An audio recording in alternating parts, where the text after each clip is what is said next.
A very good morning, dear students. Now let us start our social science class.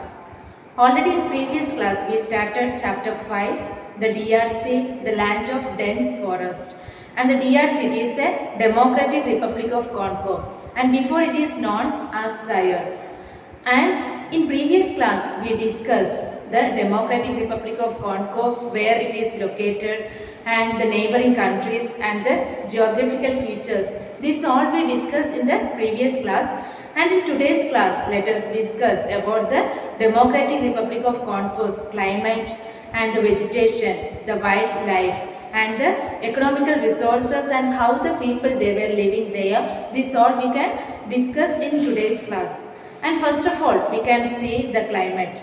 In Democratic Republic of Congo, it is having the hot and wet climate. Which climate it is having? The Democratic Republic of Congo, it is having the hot and wet climate, and this country it is experiencing the high temperature and the high humidity. And again we can see there is the little variation in temperature during the summer and the winter, and the length of the day and night it will be very equal. We can see that it will be almost equal, the day and the night, the length of the day and the night. And again we can see the clouds it is bringing the rainfall, the clouds it is bringing the rainfall to that region. Because of the day and night it will be equal, and these clouds it is making the rainfall always.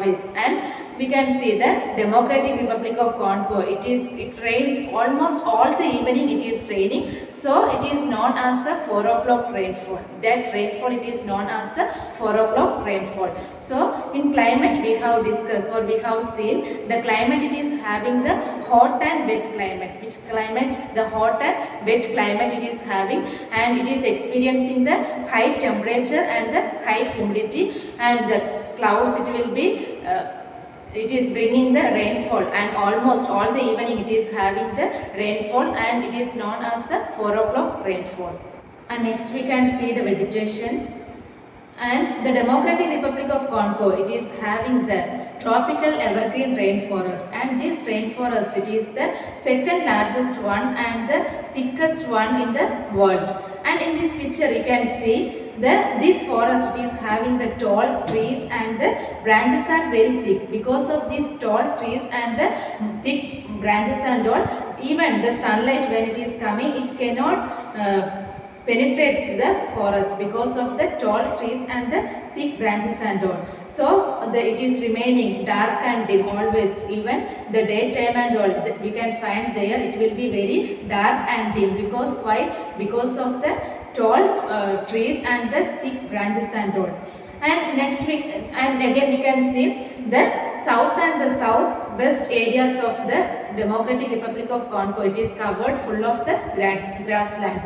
And the vegetation we have seen that because of in the Democratic Republic of Congo, it is having the tall trees and the thick branches and all, and it is covered full the daytime and all, it is the dim and the dark. Because of why? The sunlight it could not penetrate there because of the tall trees and the thick branches and all.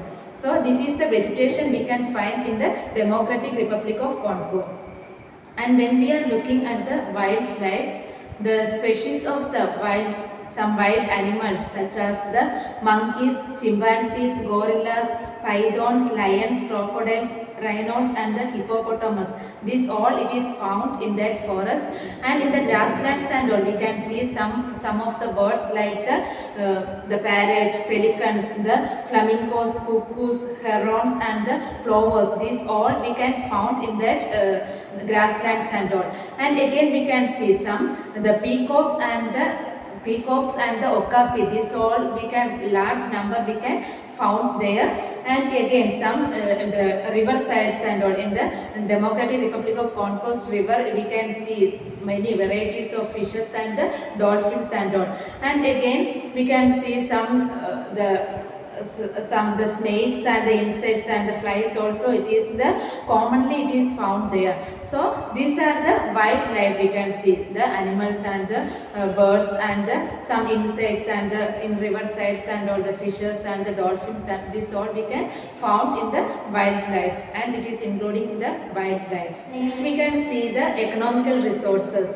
And the Democratic Republic of Congo, it is rich in minerals, and the southeastern part and all we can see the southeastern regions of the Democratic Republic of Congo, we can find all it is the rich in minerals such as the copper, diamond, gold, silver, zinc, manganese, tin, iron ore and the coal. These are very rich minerals resources we can find in the Democratic Republic of Congo. And the Democratic Republic of Congo is the major copper producing countries in the world. This is the Democratic Republic of Congo. It is the major one in the producing the copper in the world. And we can see it is also famous for the diamond and the palm oil.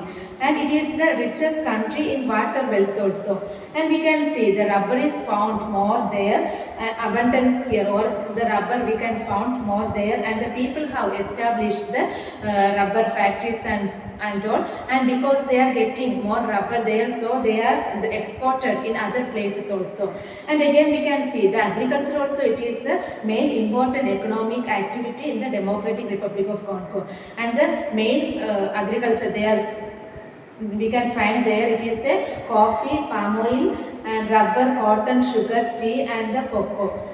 And the food crops, it is including the cassava, maize and the groundnuts and the rice. This all the agriculture also we can find there. So these are the economical resources we can find in the Democratic Republic of Congo. Next we can see how the people they were living there and the life of the people.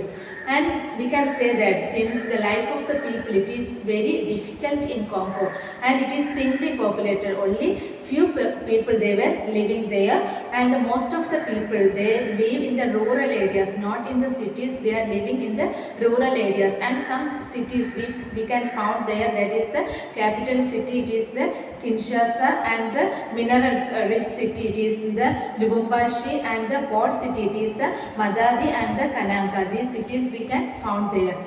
And when we are looking at the people, the majority of the people they are the Bantus, and they are tall and they are having the curly hair, and the hot climates it is not making them to wear any clothes. And we can see the local language, it is the Bantu, and the official language it is the French. And we can see the large number of the people they were living in the DRC, it is following the Christianity.